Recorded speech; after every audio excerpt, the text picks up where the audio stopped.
అత్యంత అరుదుగా కనిపించే డెవలప్మెంటల్ డిస్పేసీ ఆఫ్ ద హిప్ ఈ రకమైన తుంటి సమస్యకు మెడికవర్ హాస్పిటల్ ఆర్థోపెడిక్ విభాగ వైద్య బృందం అత్యాధునిక సాంకేతికతతో రోగి పరిస్థితిని వేగంగా విశ్లేషించి సమగ్ర ప్రణాళికతో శస్త్రచికిత్సను విజయవంతంగా పూర్తి చేసి ఆ వ్యక్తి జీవనశైలి పునరుద్ధరణకు మార్గం చూపారు.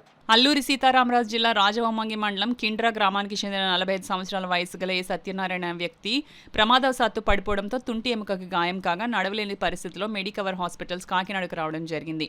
ప్రముఖ orthopaedic surgeon doctor Arun Kumar ఆ వ్యక్తిని పరీక్షించినప్పుడు సదరు వ్యక్తికి పుట్టుకతోనే developmental dysplasia of the hip తుంటి భాగంలో సమస్య ఉండటం గమనించారు. అంతేకాకుండా జరిగిన ప్రమాద పరిస్థితిని బట్టి తీవ్రమైన ఈ నొప్పి కలిగి ఉండటం వలన తుంటి మార్పిడి శస్త్రచికిత్స చేయాలని నిర్ణయించారు. మెడికవర్ హాస్పిటల్స్ ఆర్థోపెడిక్ విభాగ వైద్యులు డాక్టర్ అరుణ్ కుమార్ తో కూడిన వైద్య బృందం డాక్టర్ సుదర్శన్ రెడ్డి, డాక్టర్ మాధవరావుతో పాటు డాక్టర్ కిషోర్ బాబు అనస్థీషియా వైద్యులు, డాక్టర్ అరవింద్ క్రిటికల్ కేర్ వైద్యులు ఈ వ్యక్తికి తుంటి మార్పిడి శస్త్రచికిత్స నిర్వహించి మరుసటి రోజునే నిలబడేలా చేయడంలో విజయం సాధించారు. తనకు చేసిన ఈ శస్త్రచికిత్స విజయవంతం పట్ల పేషెంట్ మరియు వారి కుటుంబ సభ్యులు ఆనందం వ్యక్తం చేశారు. అనంతరం సెంటర్ హెడ్ సుభాకర్ రావు మాట్లాడుతూ ఈ తుంటి మార్పిడి శస్త్రచికిత్స విజయవంతం అవడం మెడికవర్ హాస్పిటల్స్ లో అందుబాటులో ఉన్న ఆధునిక వైద్య సేవల స్థాయిని మరియు నిపుణులతో కూడిన మల్టీ స్పెషాలిటీ కేర్ సేవల స్థాయిని మరోసారి ప్రతిబింబించిందని తెలిపారు. సో కొంతమంది అయితే ఇంకా వేరే కేసులు కూడా చూసాం. వాళ్ళు ఏంటంటే పోలియో అనుకుని ఒకప్పుడు రోజుల్లో మనకి అంత డాక్టర్స్ దగ్గరికి వెళ్ళే అంత ఇది ఉండేది కాదు.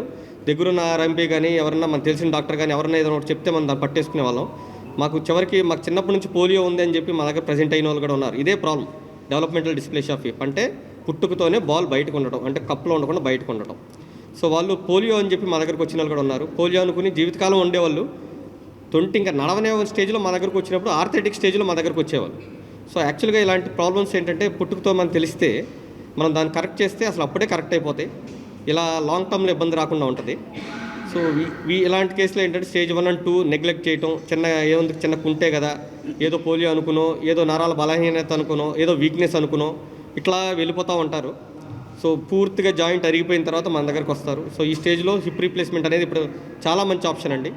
ఎవరికన్నా ఇలా తొంటి నొప్పి దీర్ఘకాలికంగా ఉంది, పట్టించుకోకుండా మొండిగా వెళ్ళిపోతున్నారంటే ఆర్థరైటిక్ స్టేజ్లో వచ్చి హిప్ రీప్లేస్మెంట్ చేయించుకునే కన్నా కొంచెం ఎర్లీగా ప్రజెంట్ అయితే మనం అసలు ఈ స్టేజ్కి రాకుండా కూడా ఆపే అవకాశం ఉంది.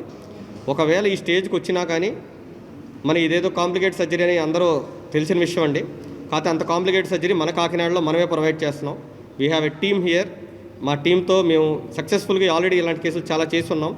కాకపోతే జనాల్లో చాలామందికి అవగాహన లేదు. సో అవగాహన కలిగించాలనేదే మా ఉద్దేశం.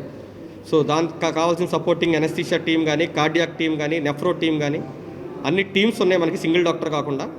సో ఇలాంటి కేసులు మేము డీల్ చేయగలం అని మీకు కన్వే చేయడం మా ఉద్దేశం. నా పేరు ఆదిరెడ్డి సత్యనారాయణ, కిండ గ్రామం, రాజవొమ్మంగి మండలం, అల్లూరు సీతారామరాజు జిల్లా.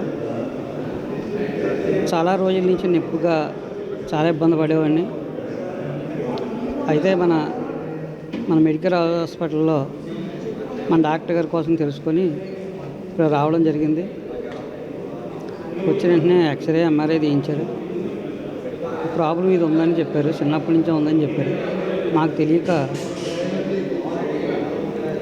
విషయం మొత్తం చెప్పి సర్జరీ మాత్రం చేయాలి, చాలా ఇంపార్టెంట్, ఈ స్టేజ్లో L4లో ఉంది అని చెప్పారు. అయితే ఎలాగైతే చెప్పారో సో ఏమి పర్వాలేదు, 4 రోజుల్లో నీకు నడిపించే బాధ్యత మామూలు అవుతామని చెప్పారు.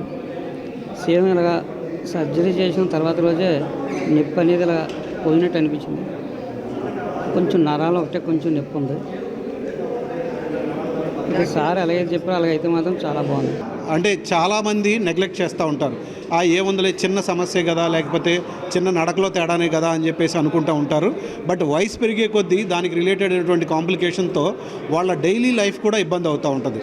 సో అలాంటి ప్రజలు కనుక ఈ ప్రెస్ మీట్ ద్వారా ఈ పేషెంట్కి జరిగినటువంటి మంచిని గుర్తించి సరైనటువంటి సమయంలో కనుక సరైనటువంటి హాస్పిటల్కి రీచ్ అవ్వగలిగితే, మెడికవర్ లాంటి హాస్పిటల్కి, మల్టీ స్పెషాలిటీ ఫెసిలిటీ ఉన్న హాస్పిటల్ కనుక రీచ్ అవ్వగలిగితే వాళ్ళ జీవితం, అంటే మిగిలిన జీవితం ఏదైతే ఉంటుందో, ఇప్పుడు ఈ పేషెంట్ని తీసుకుంటే 45 సంవత్సరాల్లో ఆపరేషన్ చేయించుకున్నాడు, ఇప్పుడు హ్యాపీగా ఉన్నాడు. సో మిగిలిన జీవితం ఏదైతే ఉన్నదో ఇప్పుడు వరకు పడిన ఇబ్బంది లేకుండా ఆ యొక్క నొప్పి, బాధ అటువంటి దాని నుంచి విడుదల పొందుకోవడం జరిగింది. సో ప్రజలకి ఈ ప్రెస్ మీట్ ద్వారా ఇలాంటి కాంప్లికేషన్స్ ఎవరన్నా ఫేస్ చేస్తున్నట్లయితే, ఇది కాదు ఇంకా వేరే ఏదైనా కాంప్లికేషన్స్ ఉన్నా కానీ ఖర్చు గురించి కానీ లేకుంటే అదర అపోహల గురించి కానీ ఆలోచించుకోకుండా ఫస్ట్ ఒకసారి డాక్టర్ దగ్గరికి వచ్చి డాక్టర్ గారి ఒపీనియన్ తీసుకుని దాని తర్వాత సర్జరీకి వెళ్ళాలా లేకపోతే ఎలాంటి ట్రీట్మెంట్ ఆప్షన్ తీసుకోవాలని అనేది సలహా తీసుకుని ఒక సరైనటువంటి నిర్ణయం కనుక తీసుకుంటే ప్రజలు వాళ్ళ జీవితాలని వారి యొక్క శారీరక సమస్యల్ని ఏదైతే ఉన్నదో వాళ్ళు మెరుగుపరుచుకోవడానికి ఈ ప్రెస్ మీటు ఉపయోగపడుతుందని మేము ఆశిస్తున్నాం.